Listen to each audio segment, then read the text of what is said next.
Cái kết của mối tình Đàm Tùng Vận và Hứa Khải khiến cả thế giới phải rung động trái tim và cảm xúc dâng trào. Có những mối tình không bắt đầu bằng một lời tỏ tình, cũng không kết thúc bằng một câu chia tay rõ ràng, chúng chỉ đơn giản là dừng lại, và mối quan hệ giữa Đàm Tùng Vận và Hứa Khải có lẽ là một câu chuyện như thế.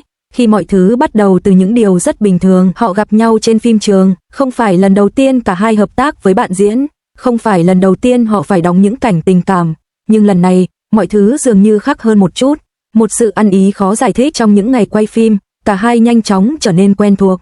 Không phải kiểu thân thiết ồn ào, mà là sự hiểu nhau rất tự nhiên, ánh mắt bắt kịp nhau trong cảnh quay, lời thoại được trao đi một cách mượt mà, những khoảnh khắc hậu trường đầy thoải mái, những điều đó không phải lúc nào cũng xảy ra giữa hai diễn viên.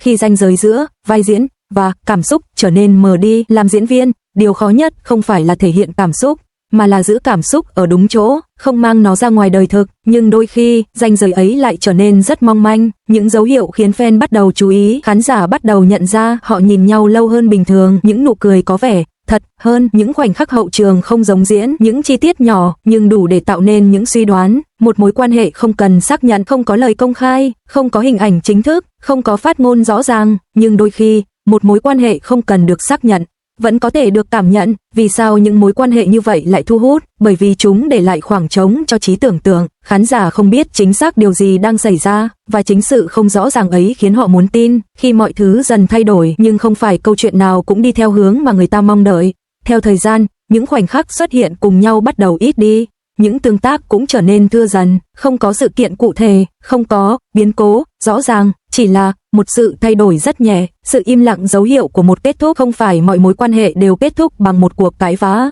có những mối quan hệ kết thúc bằng sự im lặng, không còn tin nhắn, không còn những cuộc gặp, không còn những khoảnh khắc vô tình xuất hiện cùng nhau. Cái kết không có lời chia tay, có thể họ chưa từng chính thức bắt đầu, vì vậy cũng không có một cái kết rõ ràng, nhưng nếu nhìn lại toàn bộ hành trình, người ta vẫn có thể cảm nhận được một mối quan hệ đã từng rất gần, và rồi dần xa. Vì sao những cái kết như vậy lại khiến người ta tiếc nuối?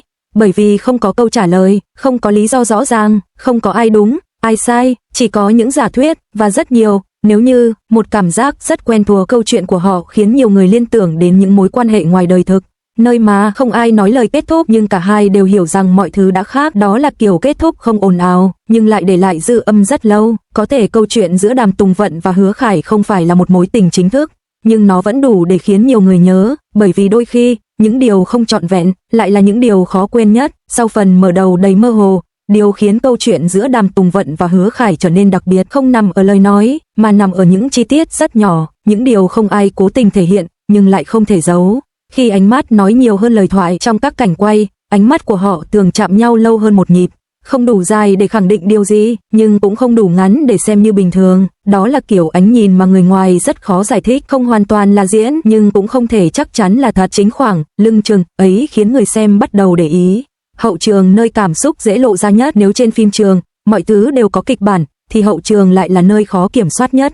Ở đó họ cười thoải mái hơn, nói chuyện tự nhiên hơn, và đôi khi quên mất rằng mình đang bị ghi hình. Có những khoảnh khắc rất ngắn, Hứa Khải đưa tay chỉnh lại tóc cho Đàm Tùng Vận, cô quay sang cười mà không nói gì, không ai giải thích, nhưng người xem tự hiểu theo cách của mình. Những sự trùng hợp quá đúng lúc. Có những lần họ xuất hiện trong cùng một sự kiện, không đứng cạnh nhau, không tương tác quá nhiều, nhưng lại có những ánh nhìn thoáng qua. Những chi tiết nhỏ như vậy thường không đủ để tạo thành bằng chứng, nhưng lại đủ để khiến người ta đặt câu hỏi, có phải họ đang cố giữ khoảng cách? Khi sự thay đổi bắt đầu xuất hiện, mọi câu chuyện đều có một điểm truyền, và ở đây, điểm truyền không đến từ một sự kiện lớn, mà đến từ những điều rất nhỏ. Những tương tác dần ít đi, fan bắt đầu nhận ra họ ít nhắc đến nhau hơn, không còn những khoảnh khắc hậu trường tự nhiên như trước, những lần xuất hiện chung trở nên hiếm hơn, không có thông báo, không có giải thích, chỉ là sự giảm dần, sự im lặng thay cho câu trả lời. Trong giới giải trí, im lặng đôi khi là một cách trả lời, không xác nhận, không phủ nhận, nhưng cũng không tiếp tục như trước. Đó là cách mà nhiều mối quan hệ kết thúc nhẹ,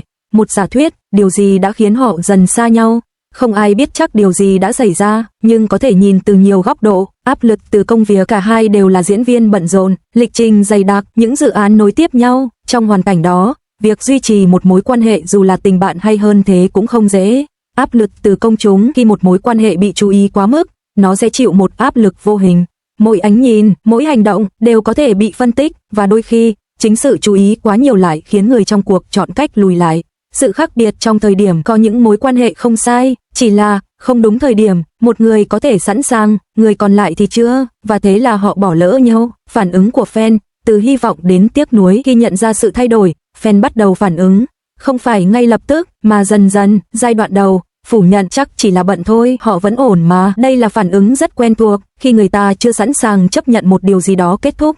Giai đoạn sau, chấp nhận dần dần, khi những dấu hiệu rõ hơn, fan bắt đầu hiểu, có lẽ mọi thứ đã khác, không còn những suy đoán quá tích cực, không còn kỳ vọng như trước, chỉ còn lại một cảm giác nhẹ tiếc nuối nếu họ từng muốn nói điều gì nhưng không nói, có những câu nói không bao giờ được nói ra, không phải vì không muốn, mà vì không còn cơ hội. Một suy nghĩ rất con người, có thể đã có những lúc họ muốn nói rõ cảm xúc của mình, hỏi đối phương một điều gì đó, hoặc chỉ đơn giản là giữ lại một khoảnh khắc, nhưng rồi thời gian trôi qua, cơ hội cũng trôi qua, vì sao những mối quan hệ chưa bắt đầu lại khó quên?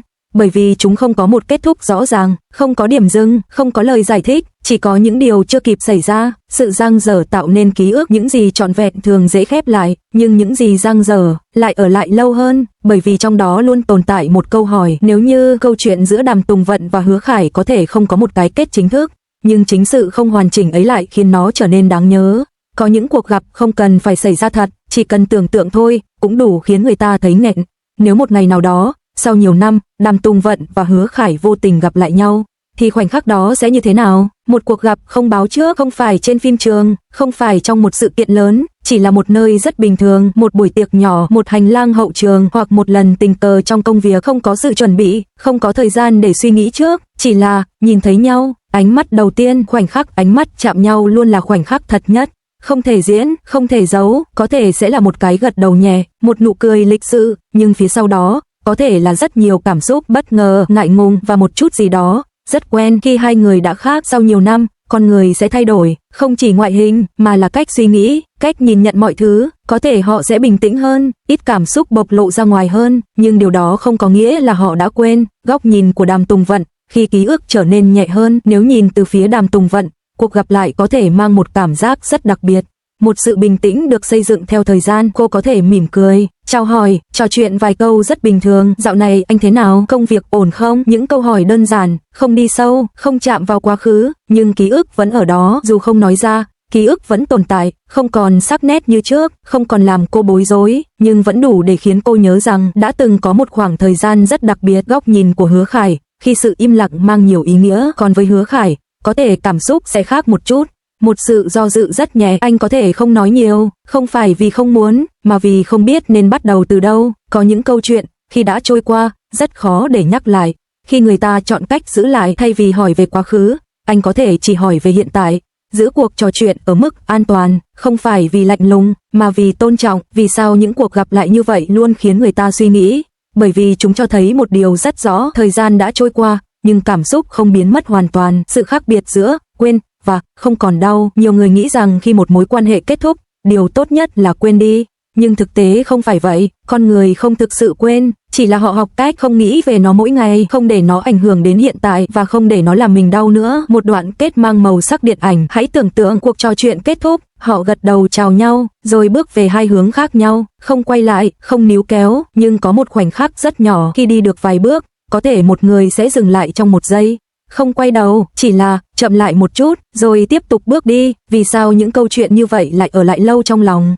Bởi vì chúng không hoàn hảo, không trọn vẹn, không có một kết thúc rõ ràng, và chính điều đó khiến chúng trở nên thật trong cuộc sống. Không phải mọi câu chuyện đều có một khởi đầu rõ ràng, một cao trào kịch tính và một cái kết trọn vẹn. Có những câu chuyện chỉ đơn giản là đã từng rất gần, rồi trở nên xa. Câu chuyện giữa Đàm Tùng Vận và Hứa Khải có thể không phải là một mối tình được xác nhận, nhưng nó vẫn đủ để khiến người ta suy nghĩ, bởi vì đôi khi, những điều không trọn vẹn lại là những điều khiến ta nhớ lâu nhất. Sau tất cả những suy đoán, những khoảnh khắc, những lần gần rồi xa, câu chuyện giữa Đàm Tùng Vận và Hứa Khải cuối cùng lại quay về một điều rất đơn giản, duyên và lỡ duyên. Vì sao con người luôn nhớ về những điều dang dở? Có một điều rất lạ trong cảm xúc con người, những gì trọn vẹn thường dễ khép lại, nhưng những gì dang dở lại ở lại rất lâu, không phải vì nó đẹp hơn mà vì nó chưa kịp kết thúc theo cách mà ta mong muốn. Không có một cái kết rõ ràng, không có lời giải thích, không có câu trả lời cho những câu hỏi. Nếu như lúc đó, giá như mình nói, có lẽ mọi thứ đã khác. Chính những câu hỏi không có lời đáp ấy, khiến ký ức không thể khép lại hoàn toàn. Một phiên bản giả tưởng, nếu họ thật sự ở bên nhau, đôi khi, con người không chỉ nhớ về những gì đã xảy ra, mà còn nghĩ về những gì có thể đã xảy ra. Một cuộc sống rất bình thường, nếu Đàm Tùng Vận và Hứa Khải thực sự ở bên nhau, có lẽ họ cũng sẽ không có một câu chuyện quá khác biệt so với nhiều cặp đôi khác, cùng đi qua những ngày bận rộn, cùng đối mặt với áp lực công việc, cùng chia sẻ những khoảnh khắc nhỏ, không phải lúc nào cũng lãng mạn, không phải lúc nào cũng hoàn hảo, và cũng có thể không như tưởng tượng, bởi vì những gì đẹp trong tưởng tượng không phải lúc nào cũng giống với thực tế, có thể họ sẽ vẫn gặp khó khăn, vẫn có những khác biệt, vẫn có những lúc không hiểu nhau, và có lẽ chính vì không đi đến đoạn đó nên câu chuyện của họ vẫn giữ được một vẻ đẹp riêng.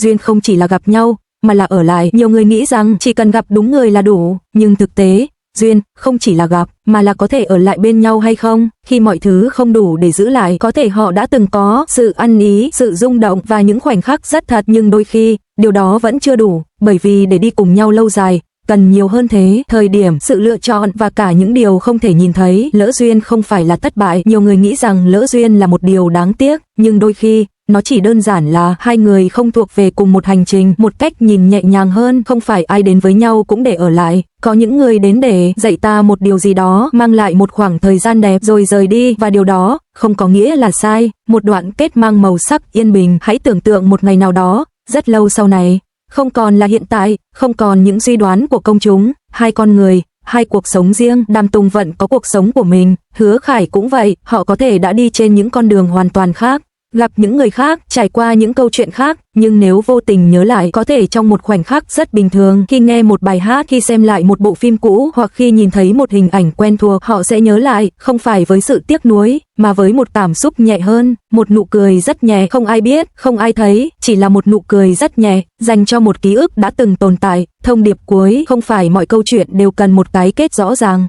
không phải mọi mối quan hệ đều phải đi đến cuối cùng. Có những người chỉ đi cùng ta một đoạn, nhưng đoạn đường ấy vẫn rất đáng nhớ. Câu chuyện của Đàm Tùng Vận và Hứa Khải không phải là một mối tình hoàn chỉnh, nhưng chính sự không hoàn chỉnh ấy lại khiến nó trở nên đặc biệt.